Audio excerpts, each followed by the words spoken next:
Assalamualaikum warahmatullahi wabarakatuh.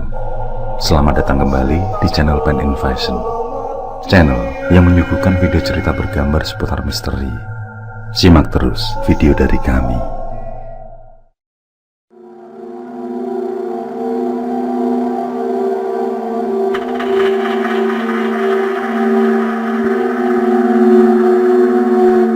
Kali ini, aku akan cerita tentang pengalaman seram yang aku alami di salah satu hotel di Samarinda. Dan ini ada hubungannya dengan wilayah hutan raya Bukit Soeharto, Kalimantan Timur. Aku ini orang yang paling takut ketinggian, bisa pingsan kalau harus berada di tempat tinggi. Termasuk juga paling takut naik pesawat terbang. Tapi karena tugas kantor, dengan sangat terpaksa, aku harus menggunakan pesawat terbang untuk mencapai tujuan-tujuan luar kota. Misteri Bukit Soeharto.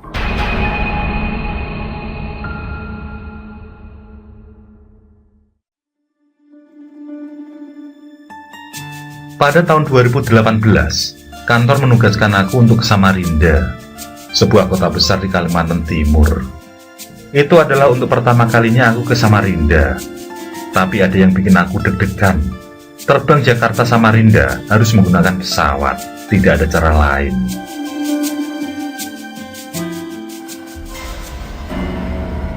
Rabu pagi, take off dari Jakarta menuju Balikpapan.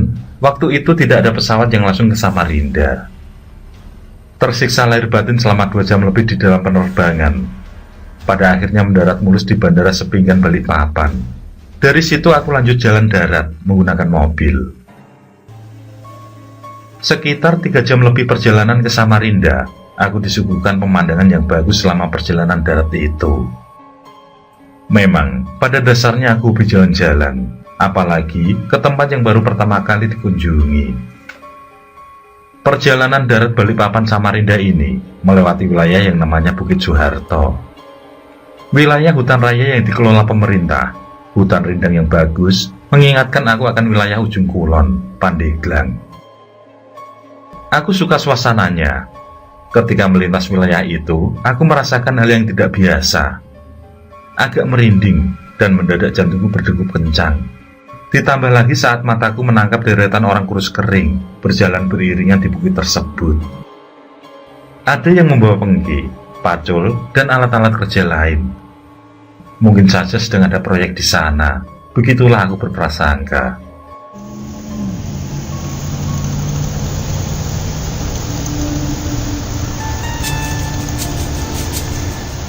Matahari sudah hampir sejajar dengan ubun-ubun kepala ketika mobil yang aku tumpangi mulai memasuki kota Samarinda. Tujuan pertama, langsung ke kantor klien untuk menyelesaikan pekerjaan secepatnya. Setelah itu, barulah ke hotel. Setelah pembahasan pekerjaan usai, akhirnya sampai juga di hotel tempatku tinggal untuk 2 malam ke depan. Hotel berbintang yang dekat dengan salah satu mal besar di kota itu. Hotel yang bagus. Ada balkonnya yang ada di lantai atas, bisa melihat pemandangan Sungai Mahakam yang besar dan indah. Ada yang kurang mengenakan ketika aku masuk ke kamar, karena kamar yang akan aku isi ternyata twin bed.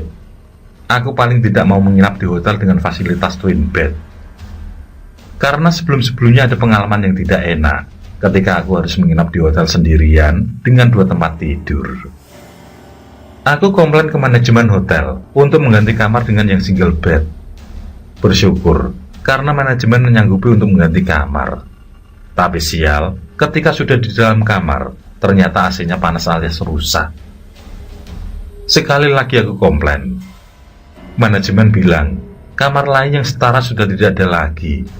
Satu-satunya kamar yang available adalah kamar dengan 2 tempat tidur yang di awal tadi. Aku ingin cepat istirahat.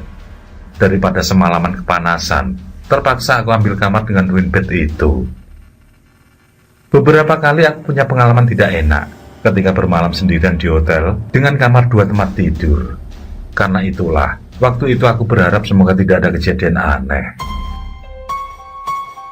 Ternyata harapan tidak terkabul. Setelah beberes, yang aku lakukan pertama kali adalah mandi. Kira-kira jam 10 malam, aku masih menikmati berendam di air hangat. Sebegitu nyaman dan ditambah cukup melelahkannya hari itu, aku sampai hampir tertidur. Tapi tidak sampai benar-benar tidur. Aku mendengar suara orang laki-laki setengah berbisik, "Tolong antar kami pulang." Kaget, dan aku yakin suara itu bukan berasal dari kamar sebelah. Perasaanku pun jadi tidak enak. Segera aku bangkit keluar.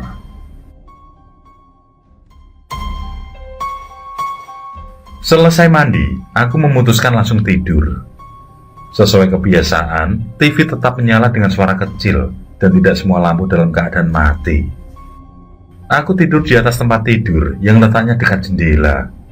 Sementara tempat tidur yang satu lagi, aku letakkan tas pakaian di atasnya. Trauma. Yang aku ingat, sebelum jam 12 malam, aku sudah terlelap. Di dalam tidur, aku mengalami mimpi seram. Didatangi dua orang laki-laki yang wujudnya cukup menakutkan. Laki-laki pertama berpostur tinggi besar dengan kemeja rapi. Tapi ada yang menyeramkan.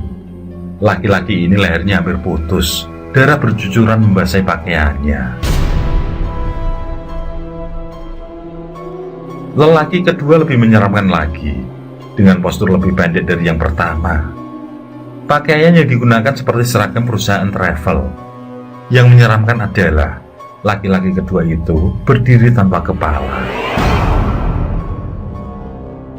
Aku hanya diam, tidak bisa bergerak, tidak bisa mengucapkan kalimat apapun. Ketika laki-laki yang masih ada kepala berkata, "Tolong antar kami pulang." Sebegitu ketakutannya, sampai aku terbangun dari tidur dengan napas tersengal-sengal. Terbangun, tapi tidak bangkit dari tempat tidur. Posisi miring kiri, menghadap jendela kamar membelakangi tempat tidur kosong. Tidak seluruh jendela kamar tertutup tirai. Sebagian aku biarkan terbuka, sehingga sebagian kaca jendela terlihat. Ketika masih membayangkan mimpi yang baru saja aku alami, tiba-tiba pandanganku menangkap pemandangan aneh dari kaca jendela kamar. Kaca itu memantulkan situasi dan keadaan di belakangku, yakni di tempat tidur kosong. Karena penasaran, aku mencoba untuk lebih fokus. Ternyata dari pantulan kaca itu, terlihat dua orang laki-laki yang baru saja hadir dalam mimpi. Mereka tepat berada di belakangku. Lelaki pertama posisinya duduk di tempat tidur, menghadapku. Sedangkan laki-laki yang kedua berdiri di sebelahnya, tanpa kepala menghadapku juga. Aku tidak berani berbuat apapun. Badan gemetar ketakutan dan mulai membaca doa sebisanya. Di tengah ketakutan aku memutuskan untuk memejamkan mata. Ada yang bernafas dekat telinga. Sekali lagi, aku mendengar suara berbisik pelan di telinga. "Tolong antarkan pulang." Sontak, aku langsung bangkit dan memberanikan diri melihat ke arah posisi dua orang itu berada. Mereka sudah tidak ada.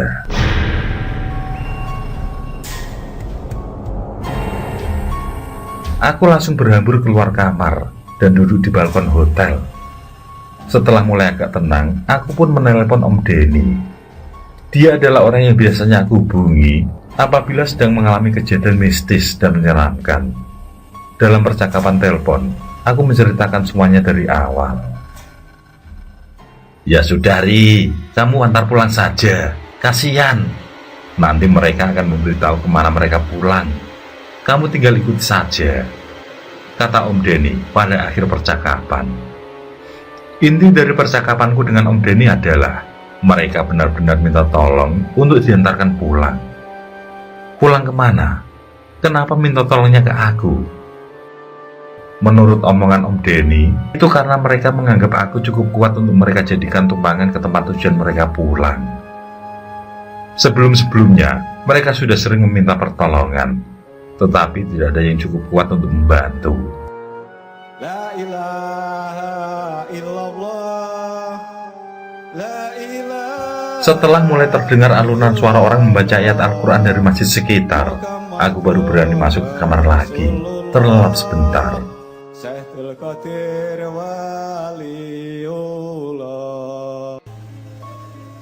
Kamis paginya, hari itu aku tidak fokus kerja.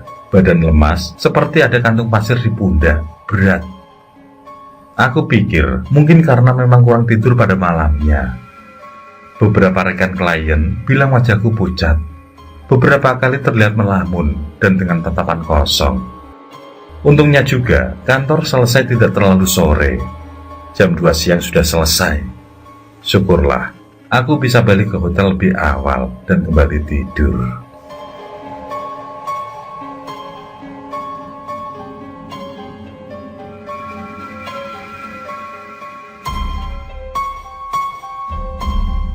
Aku terbangun dari tidur menjelang maghrib dan badan malah terasa sangat lelah. Melamun sebentar memikirkan mereka yang berisik meminta untuk diantar pulang. Beberapa lagi malam menjelang dan malam Jumat pula. Naluriku berkata kalau malam nanti pasti akan lebih mencekam dari malam sebelumnya. Daripada tersiksa lagi semalaman, akhirnya aku putuskan check out selepas maghrib dan langsung berangkat ke Balikpapan.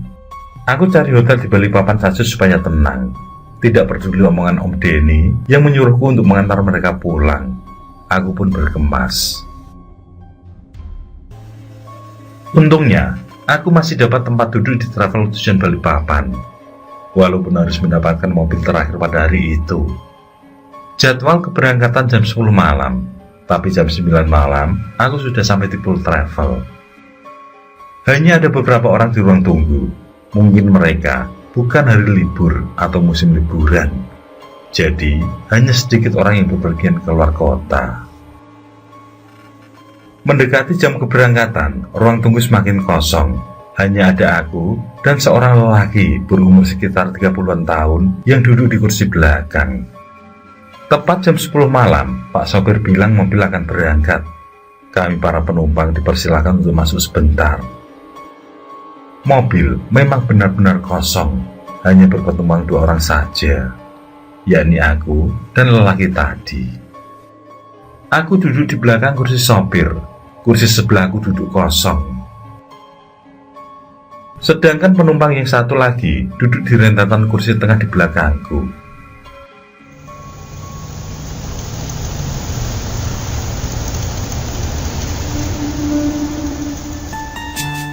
Mobil meninggalkan Samarinda, membelah ke jalan malam. Badan yang masih terasa capek dan berat, aku paksa diri untuk tidur. Istirahat 1 atau 2 jam mungkin akan sedikit membantu.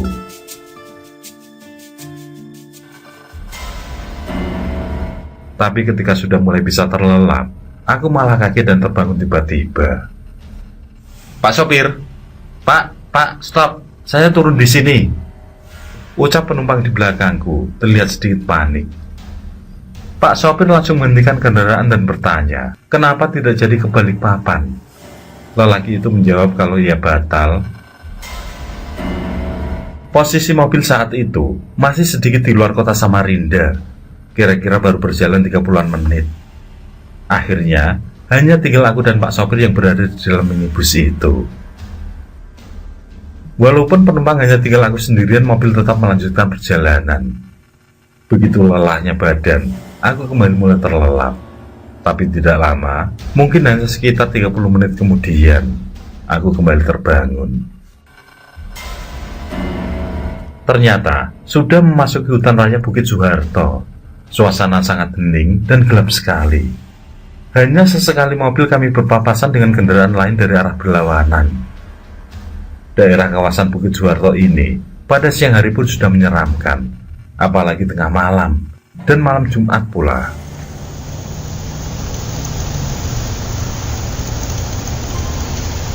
Ketika Pak sopir memacu kendaraan dengan kecepatan cukup tinggi, aku langsung bilang kalau jangan terlalu kencang dan tetap berhati-hati. Beberapa saat kemudian, di tengah hening suasana, tiba-tiba mendengar suara nafas dari kursi belakang. Aku tidak berani untuk menoleh ke belakang. Aku menarik badan dan duduk agak maju ke ujung kursi, tidak lagi bersandar. Tidak tahu karena memang perasaanku saja atau bagaimana, Tapi sepertinya Pak sopir sudah melihat sesuatu. Karena aku lihat dari kaca spion, matanya terlihat ketakutan dan seperti terus membaca doa.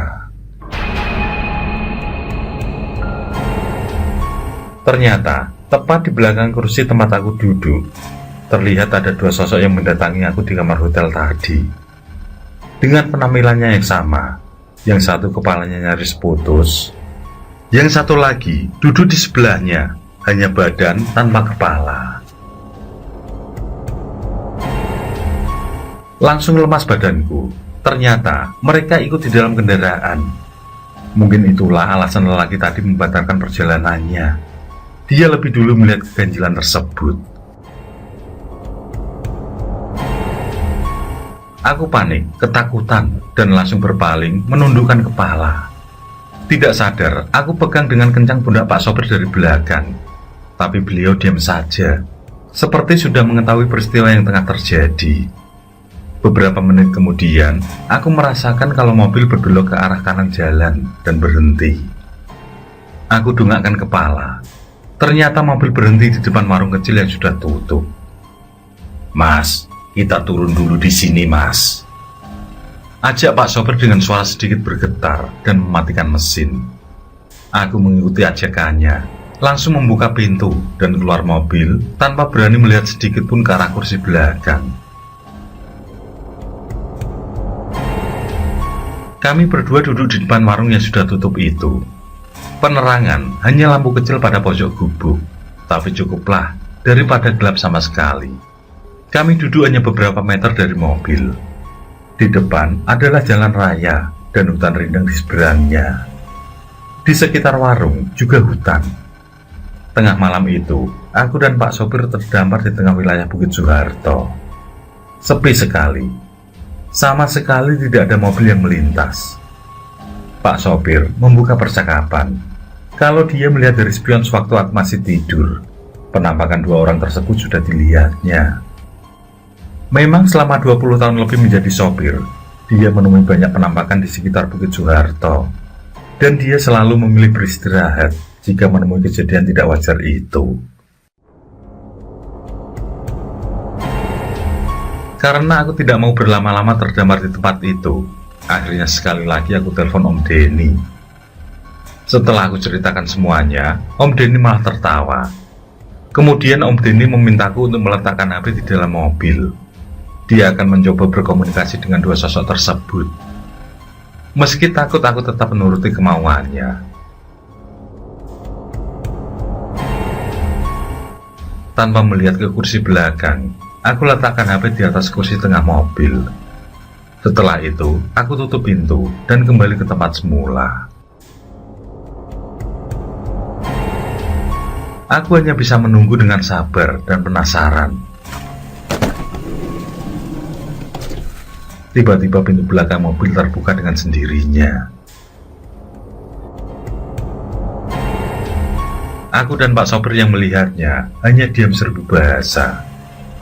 Kemudian setelahnya, jelas sekali kami melihat ada dua orang keluar dari dalam mobil. Orang yang turun belakangan adalah yang tanpa kepala.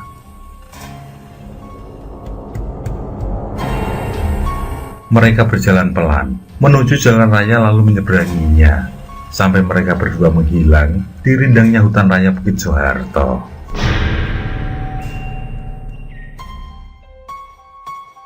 Setelah tenang, aku langsung mengambil HP dan kembali bicara dengan Om Denny. Katanya mereka sudah pulang, jadi aku tidak usah takut lagi. Disuruhnya langsung melanjutkan perjalanan ke Balikpapan dan tentunya dengan hati-hati. Kira-kira apa yang Om Denny katakan pada dua sosok itu? Belum sempat bertanya, telepon sudah keburu ditutup. Aku langsung mengajak Pak sopir untuk melanjutkan perjalanan. Kali ini, aku tidak mau duduk di belakang. Aku duduk di sebelahnya.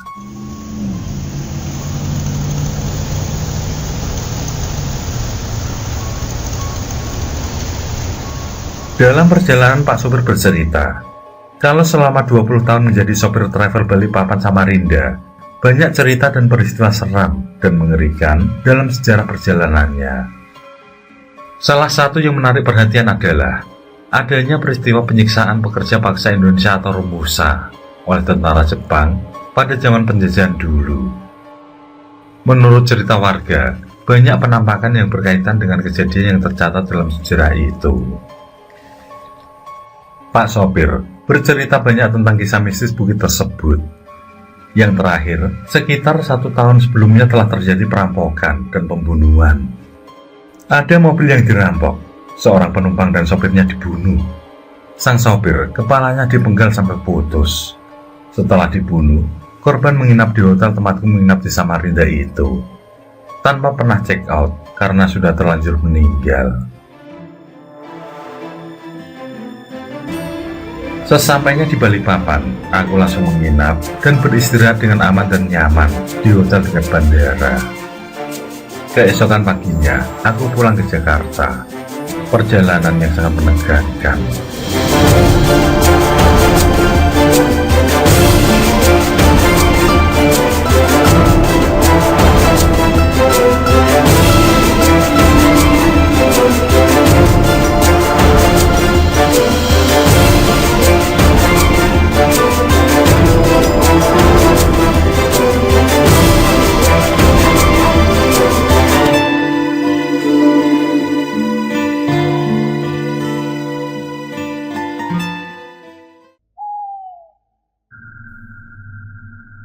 Oke, terima kasih. Semoga kawan-kawan terhibur, dan untuk ke depan, semoga channel ini bisa lebih baik lagi. Akhirul kalam, wassalamualaikum warahmatullahi wabarakatuh. Sesandingan hormat kali